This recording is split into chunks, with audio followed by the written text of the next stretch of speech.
Well, good afternoon, ladies and gentlemen. My name is Steve Hewlett. I'm your more or less hapless host for this session, Chasing the Convergence Cash.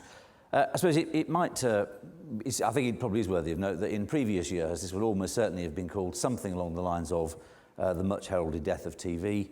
When is TV finished? Is it the end? Is the game up for traditional TV? But this year it's called Chasing the Convergence Cash, which I guess tells you something not insignificant about the way that the industry is starting to look perhaps rather more forward than back. Remember, multi-channel was supposed to kill it, but even now, the public service broadcasting families of channels take 74% of all viewing. The PVR was supposed to kill it with ad skipping and so on. Well, that was, we now know, overstated by people who have it and even claim to do it. And although PVR is now in 50% of homes, 85% of viewing remains to live TV. On demand was supposed to have done for us, at least by now, but even now, only 7% of total viewing is on demand, and that includes Sky Plus, YouTube, etc., etc., etc. And the vast majority of that is accounted for by catch-up to traditional TV programmes. TV accounts for, on average, 4 hours and 19 minutes of most people's days. On-demand video by other means, less than a minute. Social networks, well, they were supposed to do it too, but as it happens, we're all getting on rather nicely as people have come to realise that perhaps TV is better with Twitter and Facebook than it was before. So, as I say, traditionally this would have been the death of TV session, but in actual fact it's chasing the convergence cash. So we're looking forward, not back, and I suppose given the upcoming speech by Uncle Eric, as I think he'd probably like to be known these days by the television industry. So Uncle Eric's speech tonight should sort of on the right, you could call it Revenge of the Parasite, I suppose, but Uncle Eric will be speaking to us tonight to sort of form this relationship more firmly. But first, something else you don't normally hear at conferences, and there's a small VT.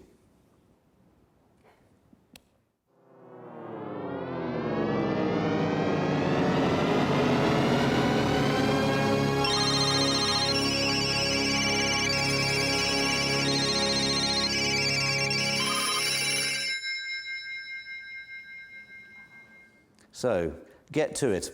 If you want to contribute here, you're very welcome in 140 characters or less. It's hashtag Pentland, hash Pentland, P-E-N-T-L-A-N-D.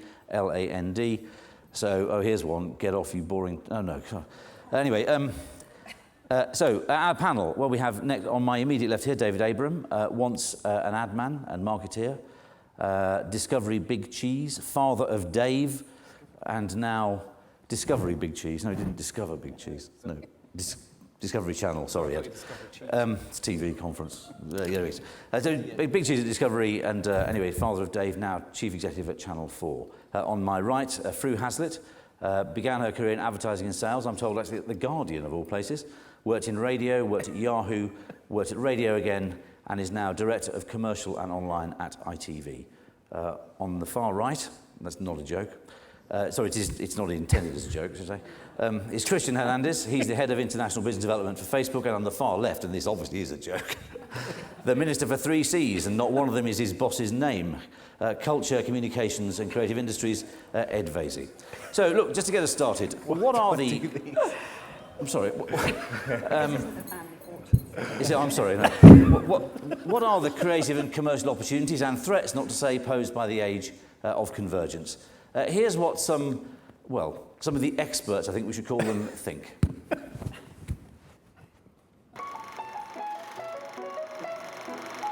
Well, we think on-demand viewing is going to essentially double in the next 4 years, and that's primarily due to the pursuit of so many more options through higher speed access to the internet, but also through the proliferation of tablets and smartphones, which enable people to catch up. Particularly, we've seen that with the launch of Sky Anytime, and so there's a real desire for people to stay connected wherever they are to options which may be very time sensitive. Existing broadcasters are going to find new people wanting to come and play on their patch.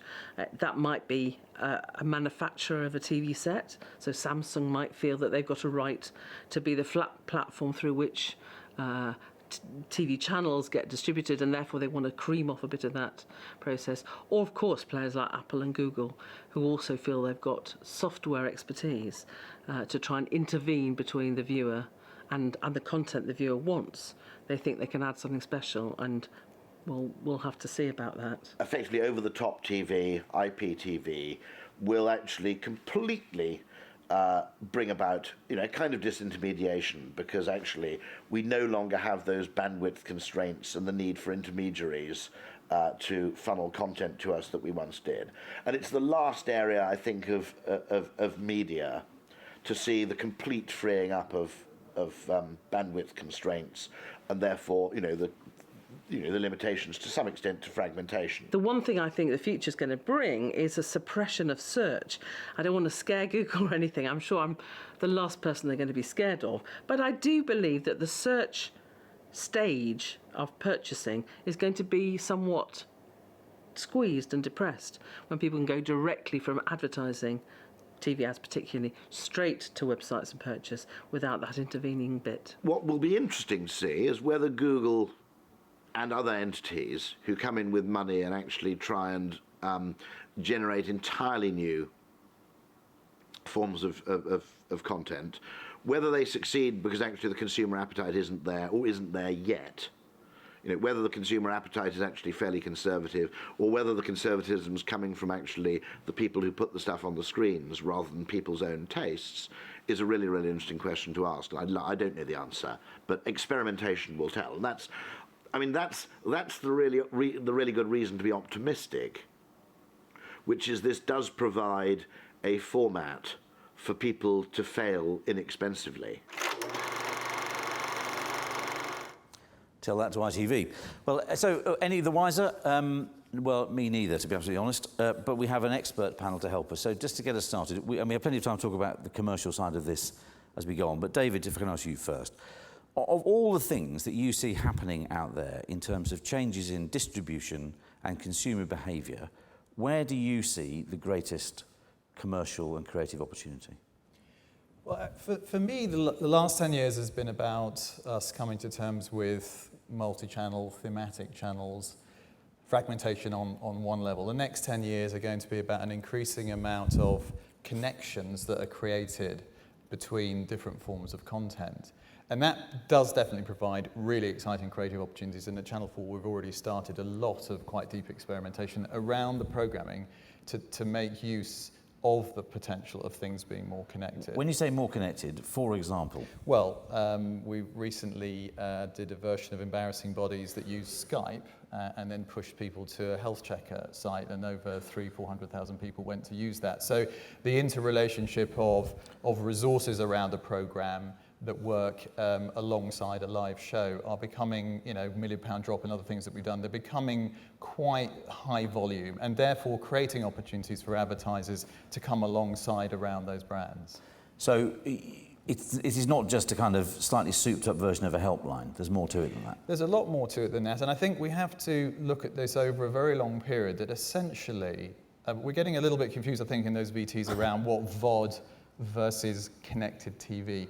Really what we should look at is that all forms of distribution ultimately have a return path back to the entity that is broadcasting the content. And once that happens, there's a much richer level of information that can be shared with advertisers and with other partners than was hitherto the case. So it's a tremendous creative and commercial opportunity, I think, for broadcasters. And in terms of what you see people doing, consumers, viewers, users, whatever us, as it were, what do you see people doing? Do you see people doing anything different, really? Yes, because now we have such powerful devices that are in the foreground of our linear viewing, and that foreground device is enhancing our experience of the main screen in the living room. You mean like a tablet or a phone? A tablet or a phone. What is coming next, and YouView is one version of that, is the ability to combine the foreground and the main screen activity in one area. And that's what's so critical. It's like there's a kind of a leap about to happen where we're going to be able to see. I mean, right now, if you watch Twitter on Virgin, it's kind of clunky.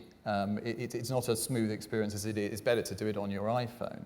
Whereas in the future, some of those applications, those social applications and those interactive applications, are going to be much more adjacent and much more smoothly available alongside the main Although some screen. research by Deloitte for the festival appears to show that over 2/3 of people don't want both things. They want to do both things, but they don't want it on the same screen. I agree with that, and we should divide up the difference between social activities on linear television and then the relationship between on-demand content that sits behind linear television as well. Okay. Fru, the same question to you then. Of all the things that you see from your position at ITV, or given your background and whatever, of all the things you see people doing and new forms of distribution, where do you think the most significant opportunities or interesting things lie? There are two, what I've learned from seeing it from both sides, from being inside, one of the big dot-com companies of its time, and now in one of the big media owners of its time. There are two truths that never seem to go away, and we should always remember them. One is that people like to share experiences. But more importantly, they like to often share them live. So there was that big thing. I remember when I was coming out of Yahoo, there was that big thing about the long tail and the thought that everybody would do everything one-on-one, and everyone would kind of it would all be very personal. But actually, I can't think of anything less like that than the Facebook wall. And I think what it essentially means is that everybody wants to almost watch things, experience things at the same time. I mean, I guess it used to be the church. Everyone used to go to the church on the Sunday, didn't they? And remind themselves that there was a heaven and that it had been a shit week, but actually... No, it's Coronation Street. Yeah. Yeah. Or football. Yeah, or Big Brother on Channel 5. Well, there you are. Yeah, exactly, yes. Or even the X Factor on ITV1. But, No. but it is that. It is that people want to watch these big and live moments together. There's nothing more boring than watching a football match on your own. So if you take that and say that that is still the case... And you think that still is the case? There's nothing you can see in terms of what you see happening technologically or behaviourally that leads you to just think that that's changing? I think the human behavioural thing will be here always. What, though, is an opportunity is that where people might have said, I can't imagine who, that it meant the death of TV, I think what it is an opportunity for TV. Because if you create that big and live moment, before, it used to be over. It used to be over and you couldn't do anything beyond it. You couldn't sort of follow that conversation with all the consumers after the programme had finished. Now you can. So, for example, we've just got a new show which is starting called Red or Black, which you might have heard of.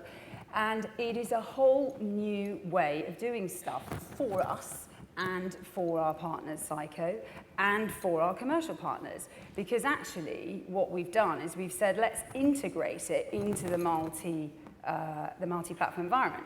So whilst you're watching it... I'm sorry, we'll have plenty of time to talk about the detail of the commercial side. So I shouldn't need to get it in all in one go. No, precisely. Is what, but you're saying. If there are any of the new programmes you'd like to Just in mention case now... you let me talk again. No, well, you could get them out of the way now if you want to mention them. Then, No. we can press on. It's fine. So, all right, let me ask you this question then. In terms of what you see going on, do you see anything that you would regard as a threat? Of course there are always threats, and anybody is insane to think that there aren't. I think the biggest threat is to assume that the consumer will just sit there and take it. That actually everything that you push out that you used to be able to as a broadcaster, push out to attract audience because they didn't have anything else to watch or do, that time is over. So you've got to think about everything. You've got to think about the content, but even more so, you've got to think about commercial messages around that content and how interactive those are, how intelligent those are, how creative those are. Okay. Otherwise, you will lose those audiences. Okay, Christian, the same thing to you really. Of all the things you see happening, where do you think the greatest opportunity lies? It's no fun when a panel actually agrees, but I do believe that this TV was a social experience. There was only one TV in the household. People would come together around it, and then it became a very solitary experience. We might all be in front of the same TV, but my daughter's on an iPad, my wife's on her computer, I'm on my iPhone. It's different worlds. And I think now with the combination of entertainment and social networks, be it us or Twitter or Google Plus or whatever, people are reconnecting with others that care about the content once again. My wife doesn't really care about the shows that I want to watch. I don't care about the ones she wants to watch. And yet we can find our own kind of spark moment of finding networks of people who do care and go converse with them. And that makes the entertainment better. That makes the content on television better. So you think that people are meeting what Fru describes as the kind of basic human need to share experiences. You think they're doing it with people, with groups beyond their families? Yeah, absolutely. So I see it on my You don't think you don't network. look at the X Factor and think, well, there's a prime example of the opposite? No, actually, I see it on. I don't watch the X Factor, sorry, but I do see it on my newsfeed every single time it's on. Yeah. I'm obviously not in touch because I watch BBC documentaries all the time. Way out of touch. But my newsfeed lights up, and I actually follow the X Factor and what's happening contestant by contestant based on what people in my social circle are telling me about it. So I could walk into the office on Monday and probably have an intelligent conversation about what happened. So do you? I mean, Well. again, And a conversation, let's take intelligent I'm now. not sure how wise that was as a kind of hostage to fortune, but so do you see a big role for Facebook in the future as a place where people sort these things out? Well, we are a network of 30 million users in the UK, 750 million users around the world. This is where people share their most intimate secrets, their baby pictures, their passion for football, and their passion for the X Factor. So yes, it is a hub of conversation. But the partnerships that we want to build with the broadcasters are around how that conversation goes back to a place where it adds value to them. Okay. Right now, it's a conversation in the void. Okay, Ed, how many of your most intimate secrets do you put on Facebook? Well, I don't really use Facebook, but I do use Twitter. My wife puts all our secrets on Facebook. Splendid. Really, the same question to you. You're not in that sense. You're not in the industry. You're not a practitioner. But from where you sit, what do you observe as the kind of most significant shifts occurring? Would you say? Well, what I would say is that it's not government's job, as it were, to try and predict those shifts or say what's happening. I think my instinct is that government should get out of the way. This is a very fast-moving environment, and where you can, as it were, take a step back and give people more freedom, that is a good thing for government to do. So that is the thinking behind the communications bill and the review we're doing at the moment, which will there'll be a green paper emerging at the end of the year, and then the process will carry on. But I think it's a very difficult process from policymakers' point of view, because you're stuck, as it were, in this kind of analog world, moving towards legislation in a world that is changing month by month. So my instinct is to get out of the way, to try and deregulate where you can, but there will be other pressures coming up against that. The traditional broadcasters are still very strong and powerful, and they're still, to a certain extent, of great interest to politicians. So you will get people wanting, perfectly legitimately, focuses on specific genres, be it children's programming, British film, where you make your programs. So those will be the kind of pressures cascading. Plus, with the rise of the internet, the ubiquity of the internet, there are other pressures emerging, particularly, for example, protection of children is now, I think, a very big political issue. So it's all in turmoil. But my instinct is politicians have to try and create an environment that is as flexible as possible to allow these new models to develop. Do you think convergence makes media intrinsically easier or harder to regulate? Well, I think I think it's always hard to regulate the media. I think I don't know. I think my instinct is that big brands are emerging on the internet, and funnily enough, it's interesting to see how they behave as they become bigger. You know, there is a certain amount of regulation that already exists, be it the e-privacy directive and so on and so forth. But the bigger brands become brands like Facebook. They do a lot of, as it were, self-regulation as well. So by definition, it's going to be more difficult because it's a much wider media landscape, and a lot of it is outside UK jurisdiction anyway. Isn't it, but I mean, not just leaving aside the question of jurisdiction literally, but most of the internet it's not practical or feasible to regulate the internet, is it? Yeah. But so I suppose there's a direction of travel question, isn't there? Which is, and I hear things that appear to be contradictory. On one hand, you say, instinctively, it's harder to regulate, which is why I think government should be looking to an environment that is as flexible as possible. It's very difficult to put down prescriptive regulation that will last, as it were, for 10 years, 20 years, 25. Well, except that there are, I mean, there's some European legislation, the European audiovisual AVM, whatever, which effectively requires the UK to have a regulatory process in place, statutory, to regulate even video footage on newspaper websites, which I think, with ATVOD and comes eventually back to Ofcom and so on. But also I hear contradictory things from the government too. On one hand, I hear you and other colleagues say governments should get out of the way, deregulate. On the other, I hear people talking about trying to regulate the internet, if possible, as if it were like television, in terms of taste and decency and so on. Well, I think that's going to be very difficult. I think to a certain extent, when you go down that road, you're going to have to look at the consumer becoming effectively a regulator, so that you're going to have to give power to the consumer to regulate the content that comes into their home. I don't think it's contradictory. I think it's an observation that as the internet becomes ubiquitous and as you get big brands like Facebook, Google and so on, which take up a lot of people's time, people spend a lot of time on them, issues arise about privacy and issues arise about inappropriate content, particularly obviously where children are concerned. Those are live political issues that policymakers have to grapple with. Okay, well, and we'll get down to the brass tacks of this with plenty more to ask as we move on to the critical question. I was going to say, I'm really glad you're engaging with this. There's Toppage says, somewhat trivial, but I really like Fru's jacket. It was Fru just pointed that out. And somebody says, does convergence make it easier or harder to regulate the media? Surely the answer is impossible, says Andy Livingston. Anyway, thank you very much. Bound to be right. But anyway, now the $64,000 question. Actually, or it could be a £3.4 billion question if you're a free-to-air broadcaster, or a £10 billion plus question if you include pay TV. Is there any money to be made or lost in Convergence City? And if so, where? Our experts. Bless them.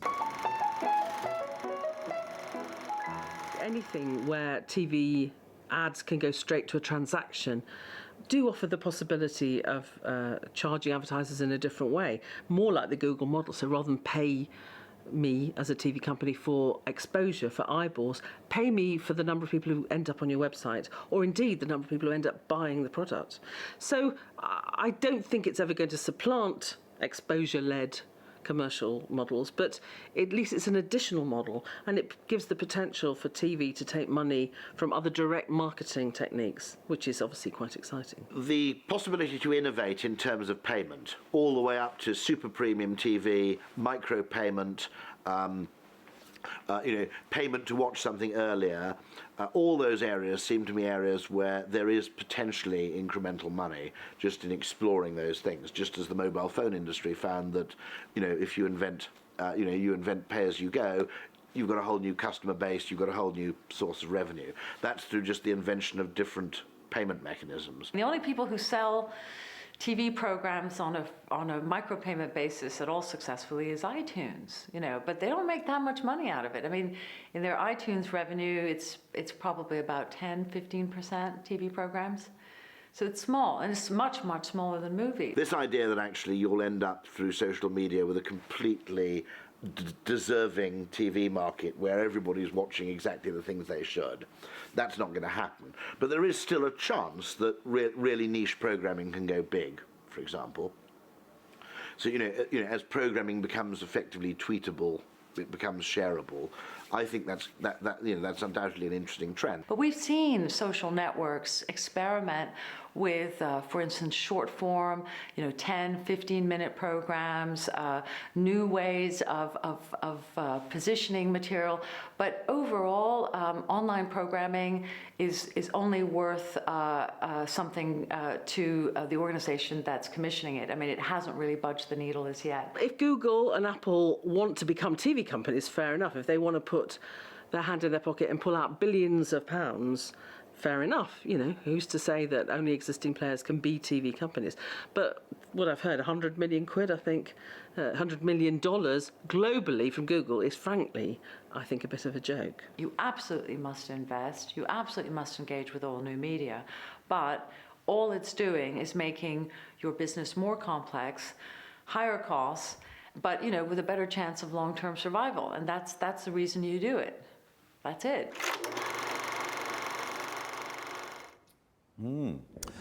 Well, Fru, where do you think the money is in terms of things other than your traditional TV advertising sales business? I actually think, and I would, wouldn't I? But I think there are several ways. And I think part of the problem is you haven't brought the two types of businesses together properly. So you haven't thought in terms of collaboration, and you haven't thought in terms of opportunity, you thought in terms of fear. So old companies have been fearful of the new companies, and the new companies have thought, actually, all we want is the content from the old companies.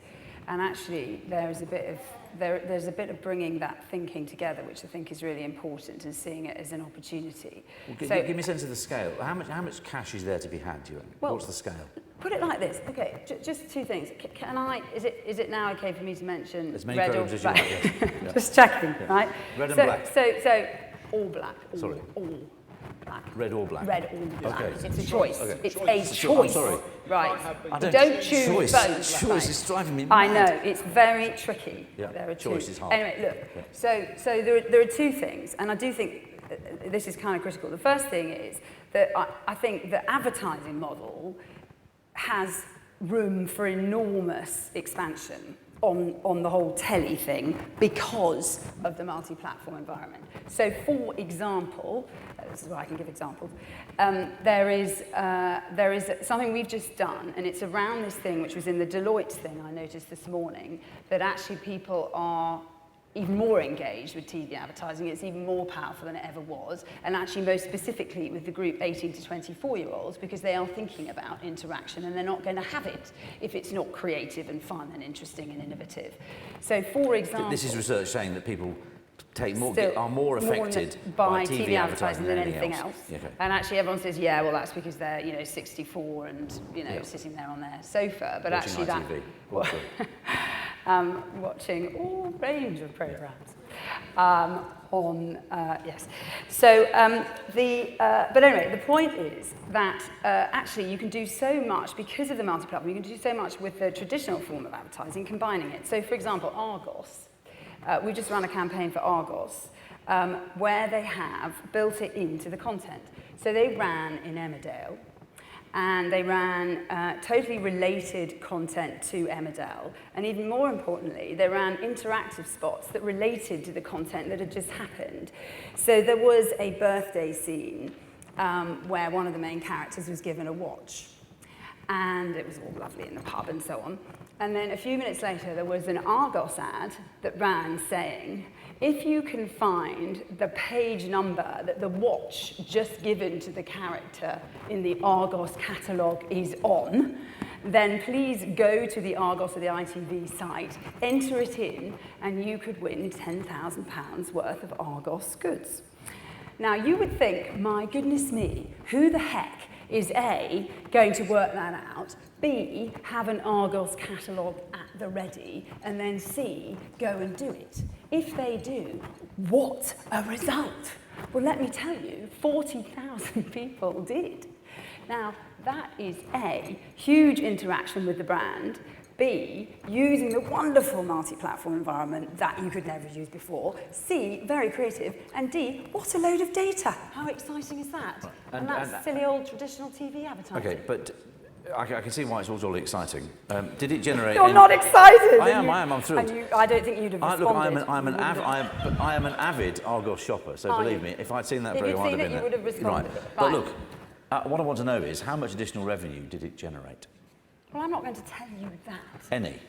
Of course it did, because the value that is attached to that kind of interaction as opposed to let's just run an ad going catalogue, is far greater. So can you give us proportionally scale it? Are we talking over No. 10% more, 20%, 50% more? I'm not going to say that, no, because we have our relationships that are confidential with our advertisers. Right. But if you're an advertiser sitting in the audience, I doubt there are any, but if there were, they would go, that is serious. Okay, your chief executive and chairman have said repeatedly that ITV's strategic, and they're not alone in saying this, and I think most people would probably agree, there's no argument about it really, I suppose, that ITV's problem as a business is that it's over-dependent upon, one, primary revenue Revenue stream, TV advertising, Yeah. and of course it's volatile because it goes up and down with the economic cycle, and there's not a lot you can do. Your program's going to be brilliant, but it doesn't really make a difference. Program's going to be bad, doesn't make that much difference either.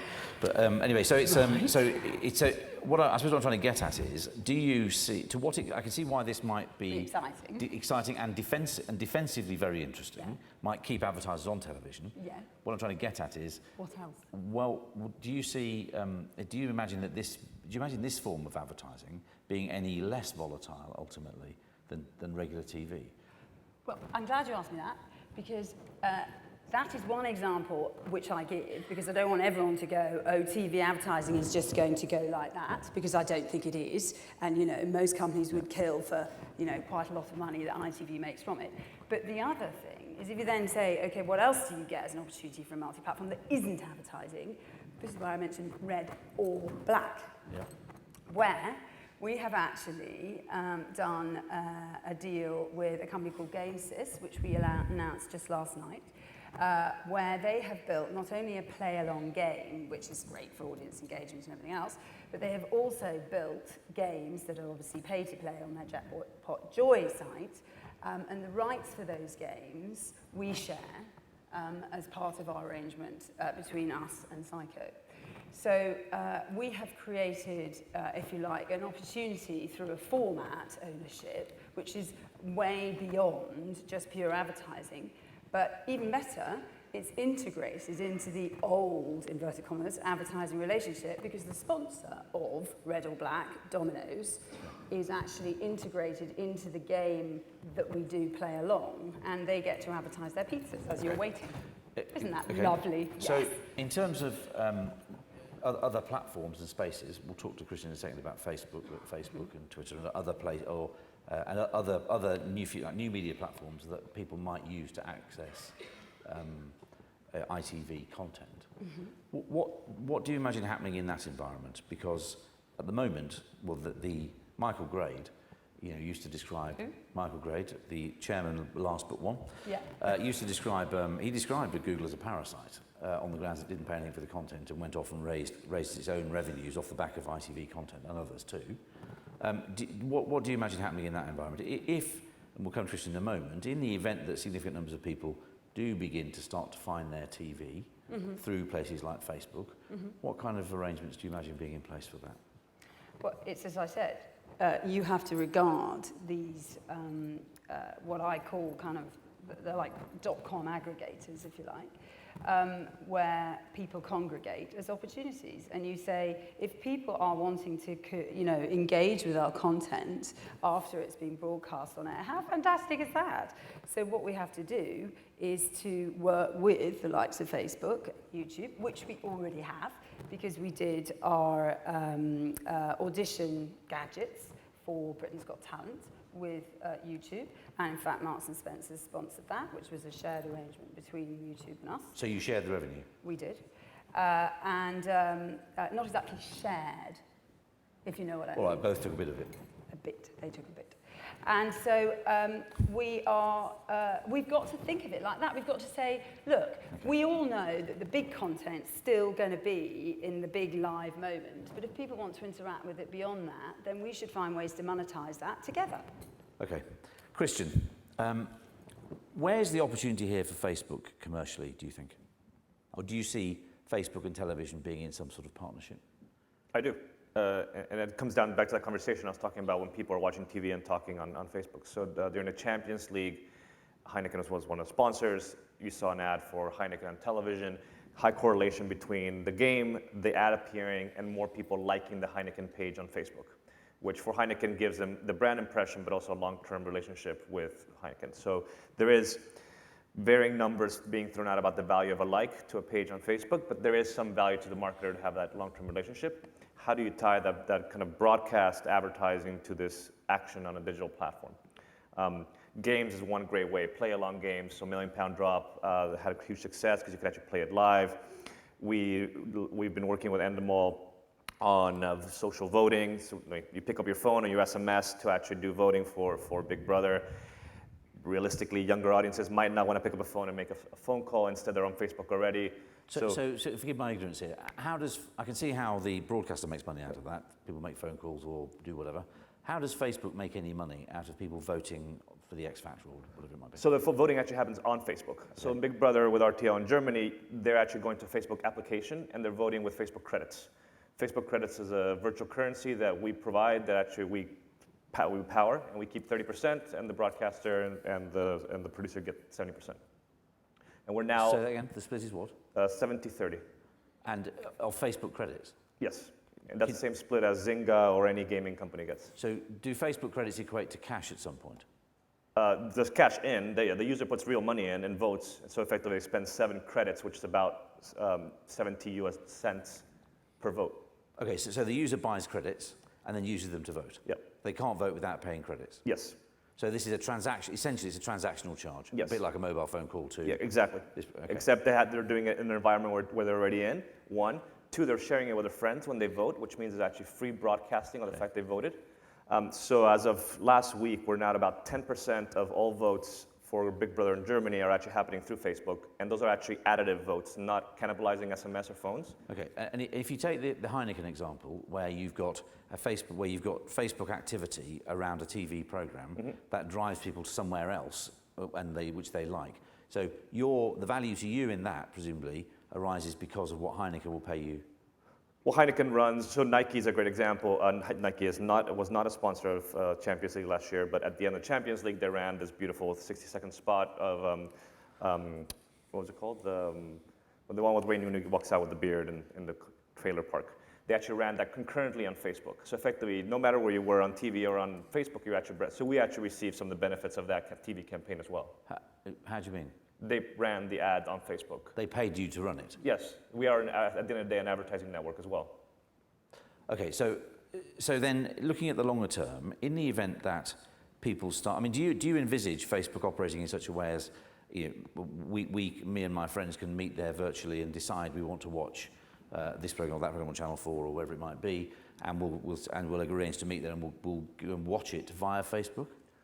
No, I think that you will land in whatever place you want, be that your set-top box or your iPad or the Channel 5 site or your home television. And yes, there'll be a discovery process with your friends, and there'll be a chatter around the show across different consumption points, but there'll be a linkage across this social community watching the show. So you don't envisage Facebook being a platform via which you watch the TV?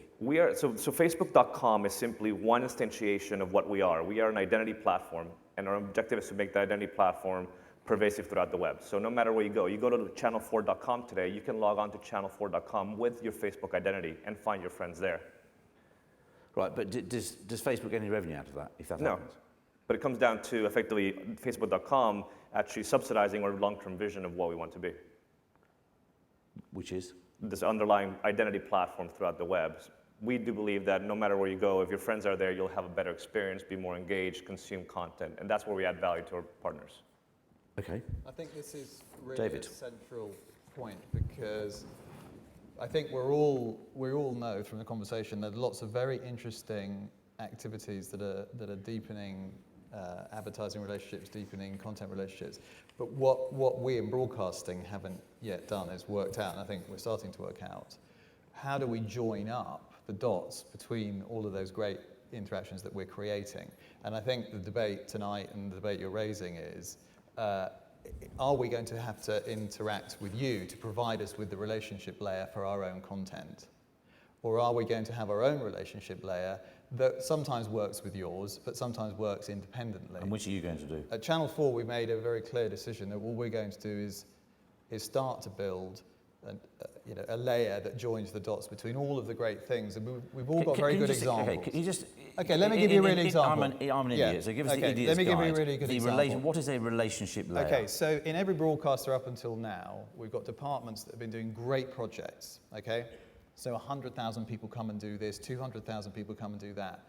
And what we've done is we've spawned quite inert databases of people who actually really want to interact with us as broadcasters, because we are putting forward wonderful content that they really want to engage with. Because they've been in touch for one reason or another. But for one reason, okay, what we have not done is worked out the correlation between a comedy fan on Channel 4 and a lifestyle fan, or a food fan, or a movie fan. And over time, by joining up these databases, right, we're going to be able to create architecture around that, which will enable us to go back to our advertisers and say, look, we actually can tell you that there are a concentration of super fans of Channel 4 that interact very deeply with 4 or 5 genres every week. And that gives us another way of demonstrating the depth and the value of the media that we're providing, which I believe is being undervalued. So when you ask me, Steve, do we think this is an incremental? I disagree with Claire, because I think if we put this together in an intelligent way, we will demonstrate to advertisers that there's incremental value in the effectiveness of the media we're creating. And here's why we need to do it. The advertising agency networks, which are represented on that tape, they are buying up the data companies that are also trying to monitor all of this behavior through the connected devices. Okay. And they are trying to use that as a way in which to negotiate media deals and to demonstrate to their clients what they think the value is. So that you've got a triangle here. You've got the social networks, you've got the broadcasters, and you've got the media buyers who are using their own tools in an attempt to demonstrate what they perceive to be value. Well, so two questions. First of all, how much can you scale in financial terms the value or potential value to Channel 4 of these developments? Now, I know it's a bit crystal ball, I know, but what in terms of at the moment you generate £1 billion a year of revenue. What's this worth? Well, it's more to do with how many millions of people are we meaningfully interacting with in a way other than simply measuring on a bar box that they're watching a TV show. We have to go deeper, okay? When you say that, although there is an argument I've heard from parts of the advertising industry where they've said, well, look, it's all very nice and so on and so on and so on, but really very small beer by comparison with the big game, which for Channel 4, which is let's face it, a big mainstream broadcaster. But if most of its advertising is unaffected by the knowledge that 50 of those people all watch this at the same time as them. Let me try and explain this another way. Please. If we reach 10 million people a week, and if those 10 million people are identifiably interacting with Channel 4, okay, I've got a new way of demonstrating the value of what I'm doing. It's not going to replace Barb, but it's certainly going to be a more robust and muscular way of demonstrating the power of the content. And the fact is, the reason why we've got such a strong presence from social networks and Google at this event is because they're coming towards the heat that's created by the producers in this room. That's what's going on. The spikes on the internet are created by the content. Okay, Let's not forget somebody that. here, Alex Farber says, what commercial benefit has C4 seen from play-along success of Drop? Let's drop the... Sorry, so that... It says, what commercial benefit has Channel 4 seen from play-along success of Drop? Drop being the... Well, I would say it sort of has built loyalty towards the core viewing of the show. So ratings in terms of how we can monetize. It's also in terms of creating revenue with our production partner Endemol, that they've got an ability to create a new revenue stream there. But do you get any of that? Well, it's material because what Endemol have gone on and done is sold that show in 10 countries, and as you know, part of the remit of Channel 4 is to take risks on new ideas that they could be exploited by our production partners around the world. So I would say £1 million Drop, if you add it all up, all together, has been, I'm not going to give you numbers, but it's been a sizable commercial success. Well, again, give us, without any actual numbers, by comparison with what it generates in advertising revenue, what it's broadly worth in terms of Steve, airtime. I think you are profoundly not grasping the point I'm trying to make. I'm sorry, I'm thick. Right, you're really so. I asked you for the idiot's guide because I'm an idiot. I did say that. This is about how advertising is transacted between clients and agencies and broadcasters, and this is about demonstrating in new ways, using new tools, about how the $3.5 billion is first of all going to be entirely defended, and I believe grown, because we remember that the money that Google are making is still primarily search, okay? But all of these connections that are filtering through around content are creating data sources which ultimately other people are thinking of exploiting commercially. Okay, so we must go out and we must defend ourselves and innovate in this area. So to be clear, you see this as vitally important as a way of defending television, the traditional TV and advertising. growing in growing long into, term. Yes, okay. Because if all viewing is ultimately going to be connected, and if you can't tell what information is coming from that, then you won't have a business model. Just again, for clarity's sake, this is not about trying to get hold of other new revenues. Well, I think it can be. Other revenues which currently you don't get. I think it absolutely can be, because where are your sights there then? Which pots of revenue that currently exist do you think you might be able to get your hands on? Well, I believe that there's convergence of advertising formats is occurring, and therefore when clients are saying, should we spend more money on search, or should we combine the power of television to do brand selling together with search, which our media can demonstrably support, then we're going to be able to compete very effectively with those other options. Clients have always had options: direct marketing, print, radio. This is all to do with money moving between silos in a world that's ever more connected. Okay, and Anthony Lilly, who used to be a mate of mine, says, Why did you fall out? Steve, David has you banged to rights. But anyway, that's... Yes, David A doing a brilliant... I tell you, you're off the Christmas card list. Anyway, just one other question then, if I may, David, before coming to Ed. You made a speech to the RTS some months ago where you called on Ofcom to take an interest in, to consider whether there may be a case for regulatory intervention in terms of managing or allowing or the freedom of access to the data that different people are generating. So Sky clearly generates a significant amount of data in terms of what it knows about its customers, and many of them are people who are watching your output, and Fru's and the BBC's and other people's. Facebook will be generating all sorts of data about what's happening. Google will know things about your customers, as it were, your viewers, that you don't necessarily. First of all, can you outline what you think the issue is, and secondly, what do you want to see done about it? Well, the issue could be if our content is being watched as a free-to-air broadcaster behind a paywall, and then that data is then being used to negotiate advertising for the clients of the owner of that pay platform, that is potentially an issue of Well, why would that be a bother to you? Well, it may say it's perfectly legitimate for them to recoup revenue having invested in their platform, which generates that sort of information. Well, but as a public broadcaster, we would say that information should be made available to the provider of the content. Why? And so, well, because it's if you've got a pay environment, and yet the majority of the viewing is to free-to-air content, and that's generating a lot of momentum in viewing in that platform, it's a legitimate question to ask, which is, if the network, and I'm not talking specifically about Sky, all potential platforms that can extract behavioural data from behind different systems, the question is,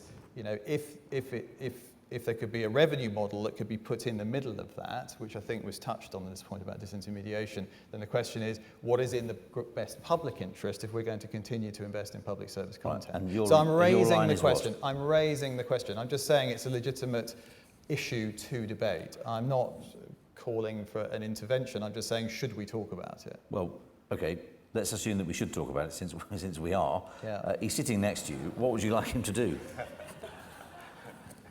Go on, talk about it. Go on. I think it is something that should be, opened up and Would you like to discussed. talk about it? Yes.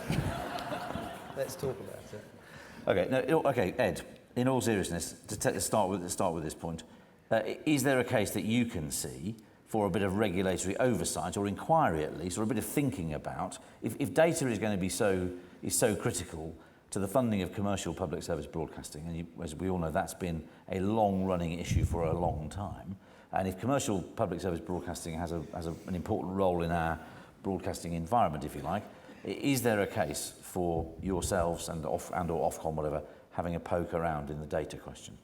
Yeah, I think Ofcom is very interested in this issue. I think to a certain extent it is about the data. I think that from a policymaker's point of view, you start from the consumer's perspective, who owns the data. In theory, the consumer should own their data and have control over their data, which we're very focused on. It's important that they do have that control and say so about how their data is used. But there's no doubt at all that as changes happen in terms of broadcasting and convergence, data becomes ever more important. And I do think Ofcom is interested in this issue. And young people are transacting a lot of privacy in order to get access to tools immediately, but we've yet to fully play out, because all this is so new, exactly what everyone's understanding of around trust and around the sharing of data. And that's a whole other topic. It is, which I'm going to come to. Which is equally important. And brands such as the BBC and Channel 4, I think, have a role to play in being transparent and being clear about the purpose that the data will be put to, which in our case is to reinvest in content that will serve our remit. But before we get to privacy, just get back to this point. So you think, for clarity's sake, you think it is something that the government should have a look at?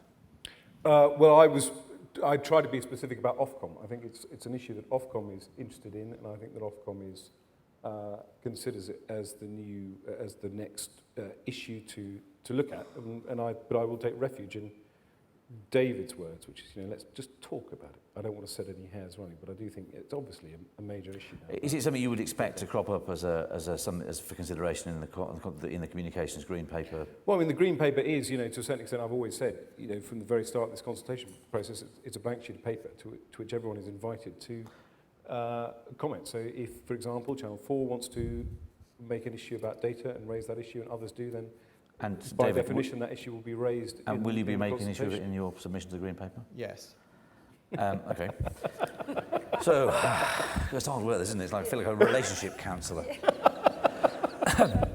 Anyhow, let's take the other question then, the privacy question, Ed. There's lots of data sloshing around here. Organisations are able to glean quite a lot about what people have done, sometimes because they've told them, as in Facebook, people put on lots of information, and also because of what they've done, and people may or may not be always necessarily aware of the fact that their movements, in that sense, are being tracked. What's the government's approach to that, in the context of wanting to get out of the way and let the media industry get let loose, the big bang you talked about? Yeah, I saw people saying, tweeting, Ed Vader says government should get out of the way. Perhaps I should rephrase it so as not to mislead people. I think government should focus, and I try to alliterate because it's easy for me to remember things. So privacy, porn, and pipes and piracy are all. So 5 P's issues. as well as 3 4 C's. That's pretty. Oh, sorry. 4 P's, 3 so, C's. So I've already pointed out content is going to be an issue. How you protect children, it's an issue for parents. Perfectly legitimate interest issue. How do you tackle that? Piracy, we all know about, Digital Economy Act and all that. Privacy is going to be an issue. And we have, as I say, the e-privacy directive, which was controversial. And we've tried to implement it in such a way that it's a light touch on business. It's not a huge burden on business. But in theory, it gives people the right to say, you can't track me on the internet, you can't follow me with cookies. And it's not a particularly onerous directive, I think, the way we've implemented it. Some people go further. Vivienne Reding, I think you remember, made that famous speech, the right to be forgotten on the internet, which we don't agree with because we think, for a start, it's impossible to do. So people will want to control their data, and effectively, the solution is to a certain extent in the hands of the big players. It's in the hands of the broadcasters, it's in the hands of companies like Facebook to be transparent and open about how data is being used. So again, in this new environment, and also because of my own political instincts, the instinct is for self-regulation, for solutions to come from industry. So I think the simplest way of putting it is to say to the industry, recognise that it's an issue. It's an issue that concerns people, even if their behaviour doesn't necessarily indicate that it concerns them. But they want to know what they expect from their policymakers. They would want to know that there's a regime in place where they can have some control over their data and have a transactional relationship. You look what happened with Form, 3 or 4 years ago when people felt an underhand method was being used to track their behaviour. There was a huge outcry about it. We've just done some research on this, and what's very interesting is certainly younger consumers are prepared to interact with certain brands and institutions on this topic of privacy and depth of sharing of information. You mean they'll give stuff? Differently, according to which institution it is. And this is why brands like Facebook and Google have done a wonderful job in positioning themselves with friendly flowers and in a very human way. And what we're finding is that the British viewer is equally connected to brands like Channel 4 and is equally interested in sharing and transacting their data and their attention in order that they get the kind of content that they want. And that has the kinds of values that an organisation like Channel 4 is about. And this is also coming back to brand, because if you're going to give information, you're going to want to trust that. And so if you're going to have a relationship you're going to come back to regularly, okay, but if I give information, okay, but if I give information to Facebook, I do it because I'm getting more out of it. The more I put in, the more I get back. What incentive would there be for me to give information to ITV or Channel 4? Because your experience of what it is we're offering may become more personalised. It may become more responsive to your profile. How might it become more personalised? Well, we've just relaunched 4OD with a whole series of tools on it that, for example, will give you the history of everything you've watched. You can store things, you can store your choices, you can join up genres according to your preferences. So personalisation features, for example, or access behind the scenes of the shows that you love. We've just launched, the most successful British comedy movie ever the last week, and some of the red carpet material that's on the website was shot by a young fan who interacted through one of those kinds of engagements we're talking about. But what's to say that that engagement couldn't be connected to months and years of engagement that would build up into a deep level of connection with our brand in the decade ahead. And that's the business that and Jill, who's here, who'll be talking in a session this afternoon, that's what we're in the business of now doing. And clearly, you can't not agree with that. And, you've got to look at this whole issue, and, all broadcasters have to look at this whole issue, and they have to understand what they're doing with the data. But I think the only thing that we have to be careful of here is where does it take you as a business?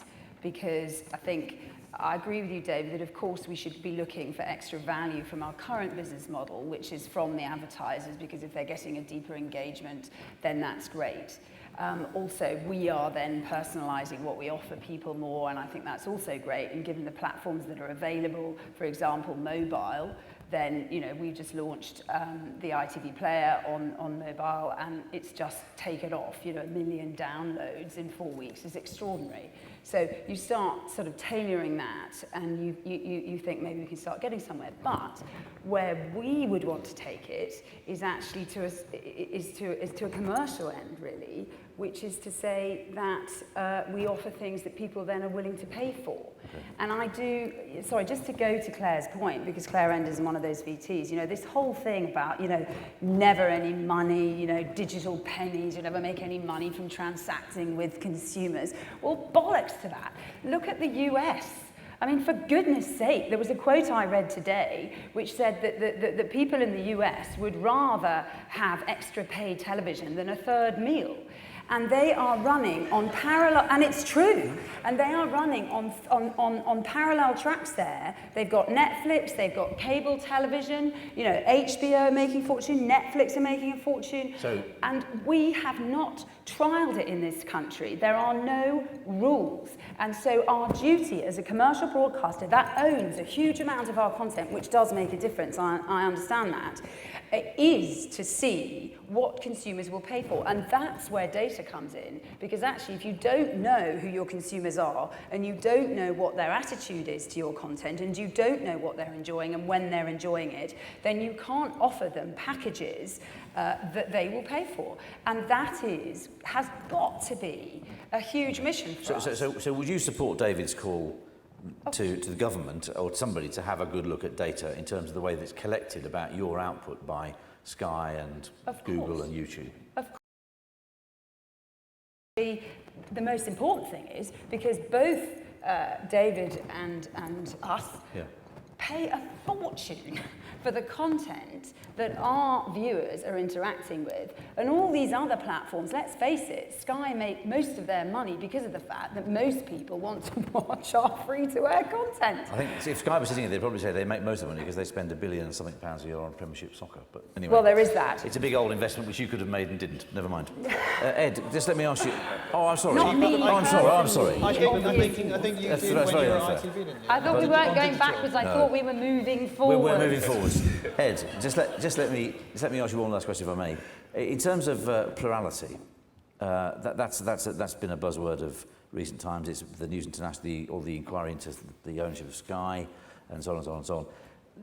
Looking at the kind of converging world, what's your attitude? What's the government's attitude towards plurality? How do you, and Uncle Eric, who, as I say, was speaking to us this evening, what's your attitude to dominance in the new media marketplace?